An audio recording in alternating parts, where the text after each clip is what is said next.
She was beautiful, mysterious, exotic, a former model with a soft voice and piercing eyes. But behind her seductive charm lurked a darkness so horrifying that even hardened detectives were left shaken. On a quiet Thanksgiving weekend in 1991, a woman named Omaima Nelson did the unthinkable. She didn't just murder her husband, she carved him up, cooked him up, gave the meat to her neighbors and even friends. Omaima Nelson's case is one of the most disturbing and sensationalized crimes in American true crime history. Her story has been the subject of numerous documentaries and podcasts, delving into the gruesome details and psychological complexities surrounding the murder of her husband, William Bill Nelson. Background and early life. Born in Cairo, Egypt, in 1968, Omaima Nelson grew up in poverty as one of 16 children. At the age of 6, she underwent female genital mutilation, a traumatic experience that, according to her later testimony, left her with lifelong psychological scars. In 1986, she immigrated to the United States after marrying an American man, Roger Stainbrook, whom she later divorced.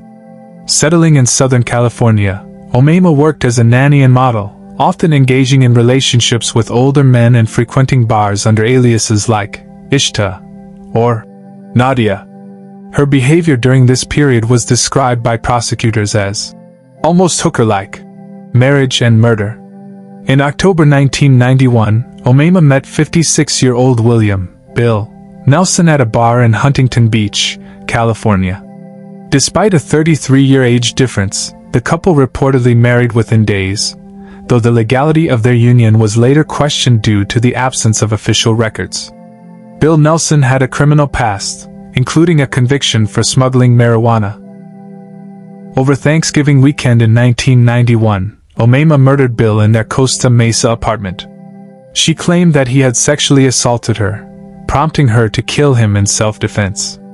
However, the details of the crime were particularly gruesome. She stabbed him, dismembered his body, and cooked parts of it. Investigators found body parts in various locations, including a boiling pot on the stove and a garbage disposal clogged with human remains. Omaima allegedly told a psychiatrist that she had cooked and eaten her husband's ribs with barbecue sauce, though she later denied this claim. Trial and conviction. Omaima was arrested on December 2, 1991, and charged with murder. During her trial, her defense argued that she suffered from battered woman syndrome and had acted in self-defense due to prolonged abuse.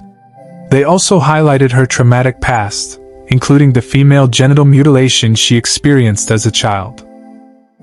Despite these arguments, the prosecution contended that the murder was premeditated and that Omaima had attempted to cover up the crime by disposing of the body in a calculated manner. In January 1993, she was convicted of second-degree murder and sentenced to 27 years to life in prison. Incarceration and parole attempts. While incarcerated, Omaima reportedly maintained several long-distance relationships and claimed to have become a born-again Christian. She first became eligible for parole in 2006 but was denied due to concerns about her lack of remorse and the severity of her crime. In 2011, she was again denied parole, with the board citing that she had not taken responsibility for the murder and remained a threat to public safety. Her next parole hearing is scheduled for 2026. Dr. Lenora Hawkins, forensic psychologist, said, "When I first studied Omaima Nelson's profile, I wasn't looking at a cold-blooded killer. I saw signs of deep-seated trauma, early abuse, possible PTSD, emotional dissociation. Her story isn't just about a crime, it's about accumulated pain. People like her, they often live in a state of psychological war. The danger lies in what happens when the pressure finally erupts. That Thanksgiving weekend wasn't spontaneous. It was the result of years of trauma, repression, and possibly manipulation." Mark Elder, a true crime journalist, said, "The public was obsessed with this case, not because of the violence alone, but because of who committed it. A former model. An immigrant. A woman. It broke every stereotype. When the details came out, the dismemberment, the alleged cooking, headlines compared her to Hannibal Lecter. But that's lazy journalism. What we missed in those early reports was why. She claimed her husband abused her. Was she telling the truth? Maybe. But this wasn't a clear case of self-defense either. The way she handled the body, the lies she told, it all created this fog of uncertainty.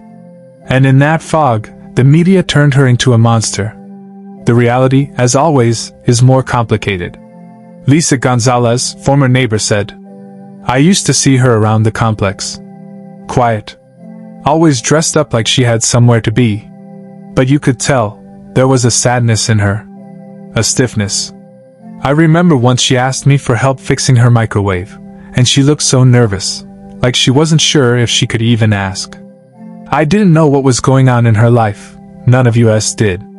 Then suddenly, the cops are here, and they're pulling bags out of the apartment. It didn't feel real. How could someone like her, so polite, so composed, be involved in something like that? I still think about it." Reverend Michael Tate said, "I've spent 20 years ministering to inmates. Some people change. Others pretend. Omaima. She changed. Over the years I saw her soften.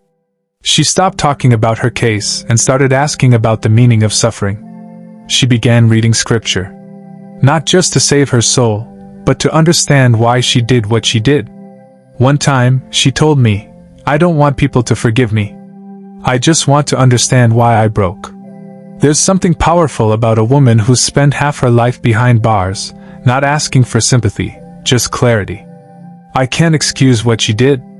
But I can say this, sometimes the prison walls aren't just built around people. They're built inside them."